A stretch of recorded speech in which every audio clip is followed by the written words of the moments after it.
Vous voulez automatiser n'importe quelle tâche de votre business? En 2023, c'est possible grâce à Make. Make, c'est quoi? C'est un outil no-code qui permet d'automatiser un nombre incalculable de tâches sur plus de 1390 applications aujourd'hui, en début 2023. Vous pouvez envoyer des données d'un site ou de n'importe quel endroit vers un Google Sheet, automatiser des envois de mails, transférer des données automatiquement et j'en passe. Il y a des millions de possibilités, il y a tellement de possibilités que la plupart du temps, quand on commence avec cet outil, c'est la saturation. On ne sait plus que faire. Aujourd'hui, je vais vous introduire Make, du moins à quoi il sert, et dans les prochaines vidéos, c'est en quelque sorte une nouvelle série où je vous apprends des automatisations, où j'ai automatisé mon business et doublé mon chiffre d'affaires et ma productivité sur le long terme. Pourquoi? Parce que des tâches récurrentes comme envoyer un devis automatiquement, envoyer une facture, recevoir mes messages, que ce soit de Instagram, Twitter, n'importe quel réseau social au même endroit, donc dans un seul canal, que ce soit Discord ou n'importe quel canal. Aujourd'hui, j'ai fait ça et ça me permet de gagner du temps pour passer mon temps aux choses les plus importantes pour moi. Ça reste le deuxième outil le plus important de la décennie que j'ai découvert qui me permet de automatiser tout ce que je veux. Il y a aussi Zapier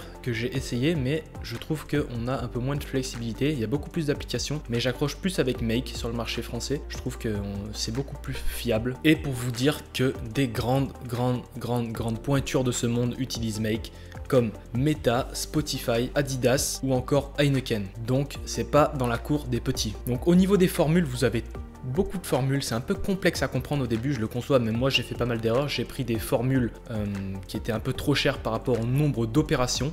Donc je vais vous expliquer après ce que c'est des opérations. Là vous avez plusieurs formules, mais ce que je vous recommande de commencer avec la formule Core à 10 $, qui est au début pour commencer, vous n'allez pas avoir 10 000 automatisations, donc je vous conseille de prendre celle-ci. Donc je ne vais pas vous montrer encore comment créer la première automatisation, donc pour l'instant vous n'allez pas la prendre, mais notez dans un coin que c'est celle-ci qu'il va vous falloir pour commencer.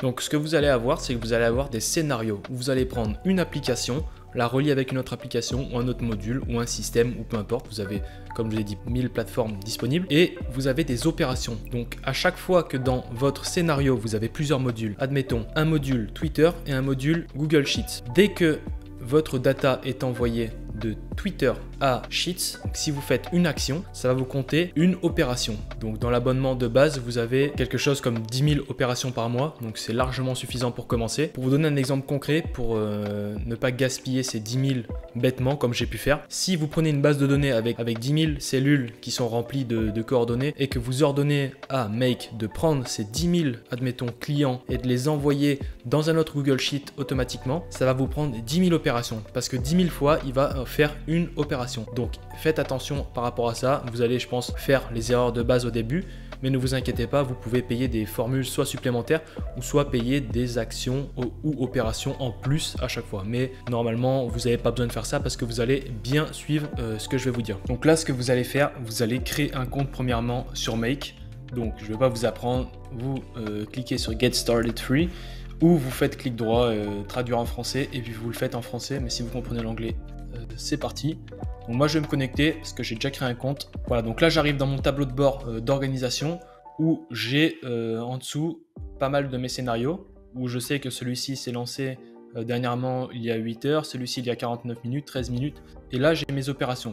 Donc moi j'ai une formule à 40 000 opérations par mois. Elle se reset le 1er mars, donc comme vous pouvez le voir, je n'ai pas tout utilisé. Donc j'ai utilisé plus de 10 000 de mes data et j'ai utilisé que 25%. Donc je vais arriver à 30% à peu près, donc c'est pas réellement assez. Mais je vais baisser mon abonnement parce que j'ai pris encore une fois un abonnement un peu trop cher. Donc ça c'est rien. Donc là on va dans les scénarios. Ce sera ici le plus important. Si vous voulez, vous allez pouvoir créer vos scénarios. Donc vous faites créer un nouveau scénario. Au début vous n'avez rien. Et là vous pouvez cliquer sur le plus et vous allez voir une tonne d'applications. Il y en a énormément qui vous permettront de faire vos automatisations. Donc on ne va pas créer d'automatisation aujourd'hui, mais au moins je vous montre un peu les bases. On va faire un peu le tour. Donc là, je ne vais pas enregistrer ça. Donc si vous allez dans Team, vous avez toutes vos actions. Là, vous avez des courbes d'opération et de transfert de données. Dans Template, c'est assez cool. Ça peut vous permettre de vous donner des idées. Donc ça, c'est des templates que la communauté a mis en place. Et vous pouvez jeter un coup d'œil. Il y a un peu de tout. Ça peut vous donner des idées, des fois vous avez des choses simples ou plus complexes, ça c'est à vous de voir. Mais si vous voulez par exemple faire une automatisation sur Google Sheets ou vous voulez avoir des idées, vous tapez Sheets ici, donc Google Sheets vous cliquez et vous allez avoir que des automatisations avec Google Sheets présentes. Donc que ça soit email, Mailchimp, Android, Trello ou peu importe. Donc là vous avez toute une base et vous en avez des centaines.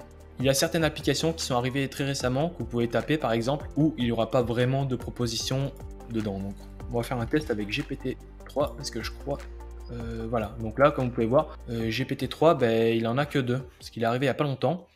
Il a des propositions mais il n'en a pas énormément. Donc il y en a qui n'en ont pas du tout encore. Ici vous avez vos connexions. Donc les connexions, si vous voulez, quand vous allez par exemple commencer, vous allez avoir aucune connexion avec des plateformes externes. Donc Make c'est votre base de données et vous allez par exemple, si vous voulez connecter un Google Sheets, vous allez devoir vous connecter à votre compte Google qui sera du coup une connexion et qui va s'afficher. Donc là, si vous voyez, il y a toutes mes connexions. Donc on a du GPT-3, on a du Instagram, on a du Discord, Twitter, nanana. Et si je vais descendre, donc Google Sheets, où est-ce qu'il est? Je vais taper Sheets. Et là, il est là. Donc mon Google Sheets, il est ici, Google Sheets. Et il est avec le logo Drive. Donc ça, c'est connecté directement au compte Google. Donc ça, c'est vos connexions. En général, vous n'avez pas trop besoin d'aller ici. Mais il se peut que des fois, vos scénarios aient des bugs. Et quand vos scénarios ont des bugs, ce que vous pouvez faire, c'est venir ici. Et vous pouvez faire vérifier ici. Et quand vous vérifiez, soit vous allez avoir un petit logo vert qui vous dit que c'est bon, l'automatisation, la connexion fonctionne, donc c'est good. Et si jamais c'est pas bon, vous faites réautoriser. Là par exemple, vous avez un bon exemple. On va cliquer sur réautoriser et on va reconnecter du coup avec le compte Google qui est attribué. Et là, je peux revérifier et celui-ci est bon. Donc voilà, vous avez l'exemple concret, c'est parfait, c'est exactement ce que je voulais vous montrer.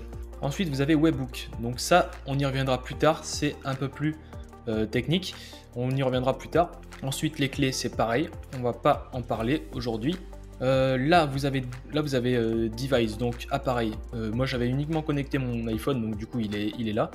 Et après vous avez data store, c'est pareil, on va pas s'y atteler. Data structure non plus. Ressources hub, pareil. Donc là vous avez pas mal d'informations, mais tout ça c'est chiant. Ce que vous voulez c'est du concret, donc on va pas rentrer dans les trucs qui sont chiants.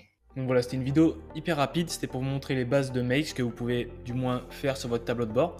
Je ne fais pas de scénario aujourd'hui, mais sur la prochaine vidéo, on va commencer les scénarios. Donc vous avez eu un aperçu, cette vidéo de guide peut vous servir et vous aider, vous pouvez même la revoir plus tard si vous voulez comprendre comment servent les scénarios, comment utiliser son tableau de bord, etc. Et on se retrouve à la prochaine vidéo où on va faire du gros scénario. Allez, à très vite, salutations.